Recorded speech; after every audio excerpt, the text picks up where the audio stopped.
Hi friends. அது ஒரு friends group. ஒரு 10 பேர் இருப்பாங்க. எல்லாருமே நல்ல கம்பெனியில நல்ல நல்ல வேலைகள்ல இருக்கிறவங்க.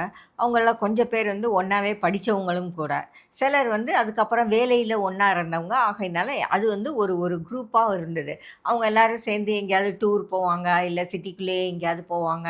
அந்த மாரி அடிக்கடி அவங்க மீட் பண்ணுவாங்க. மாசத்துக்கு ஒரு தடவ, 2 மாசத்துக்கு ஒரு தடவ கூட மீட் பண்ணுவாங்க.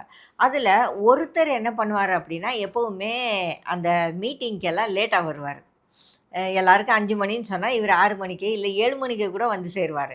சில சமயம் டின்னர் மீட்டிங்கா இருந்ததுன்னா, "நீங்க சாப்பிடுங்கப்பா, இந்தா வாரேன்" அப்படின்னு சொல்லிட்டு கடைசி நேரத்தில வந்து சேருவாரு.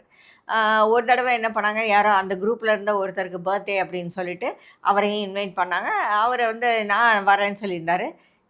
கேக் கட் பண்ற வரைக்கும் அவரு வரவே இல்ல. அதுக்கப்புறம் கொஞ்ச நேரம் கழிச்சு அவரு வந்தாரு. வந்தப்போ அன்னைக்கு பர்த்டே பாய் என்ன பண்ணாரு, ரொம்ப கோவமா அவர திட்டிட்டாரு. எத்தன தடவ நீ இப்படி பண்ணுவ? எல்லா நேரமும் நீ லேட்டா வர. நீ வந்து எங்கள பத்தி யோசிக்கிறதே இல்ல. நாங்கலாம் எல்லாருமே உனக்காக ரொம்ப வருத்தப்படுறோம். நீ வந்து என்னைக்குமே எங்களையெல்லாம் மதிச்சதில்ல." அப்படின்னு திட்டினாரு. உடனே அவன் கேட்டான், "நீங்கலாம் எல்லாரும் கரெக்ட் டைமுக்கு வந்துட்டீங்களான்னு?" "ஆமா, நாங்கலாம் வந்துட்டோமே" அப்படின்னு. "நீ எப்பவுமே லேட்டா தானே வருவ" அப்படின்னு. "நீங்க எல்லாம் கரெக்ட் டைமுக்கு வந்துட்டீங்க. நான் லேட்டா வர்றேங்கிறத என்னைக்காவது நீங்க எனக்கு சொன்னீங்களா?" அப்படின்னு கேட்டாரு. உடனே "அது எப்படி நாங்க சொல்லாம இல்லையே?" "இல்ல நீங்க என்கிட்ட சொல்லவே இல்ல. நீங்கலாம் பேசிக்கிட்டு இருப்பீங்க" அப்படின்னு. "ஆமா, நாங்க எல்லாருமே பேசுவோம் உன்ன பத்தி. நீ ரொம்ப லேட்டா வர.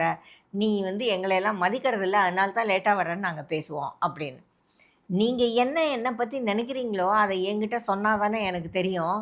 நானு நெனைக்கிறதெல்லாம் நீங்களும் எல்லாருமே பிஸியான ஆளு, எல்லாருமே லேட்டா தான் வரீங்க, அப்படின்னு நெனச்சு தான் நான் பேசாம இருக்கிறேன். யாராவது ஒருத்தர் கால் பண்ணதுக்கப்புறம் நான் அங்கேருந்து கெளம்புறேன். நீங்க எல்லாருமே கரெக்ட் டைமுக்கு வர்றீங்கங்கிற விஷயத்த எனக்கு நீங்க சொல்லணுமா இல்லையா? நீங்களே பேசிக்கிட்டு இருந்தா, நான் தானே மாறணும். நான் மாறணும்னா, நான் என்ன தப்பு பண்றேன்னு எனக்கு தெரியணும்ல, அப்படின்னு அவர் சொன்னாரு. அப்பதான் அவங்க ரியலைஸ் பண்ணாங்க. நம்ம எல்லாரும் சேர்ந்து பேசினோம். அவன் தப்பு பண்றான், தப்பு பண்றான்னு. ஆனா, அத அவன்கிட்ட நம்ம சொல்லவே இல்லையே! அப்படின்னு சொல்லி.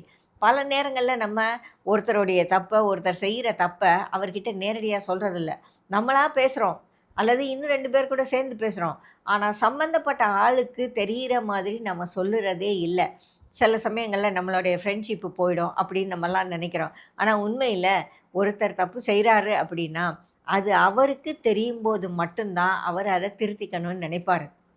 அவருக்கு தெரியாம நம்ம மட்டுமே பேசிக்கிட்டே இருக்கிறதுல அர்த்தமே இல்ல. ஆகையினால கோவமா இல்லைன்னாலும் தன்மையாவாது ஒருத்தர் தப்பு பண்றாரு, அது பலரையும் பாதிக்குது அப்படின்னா, அது அவர்கிட்ட சொல்றதுக்கு, நேரடியா சொல்றதுக்கு நாம முயற்சி பண்ணுவோம்.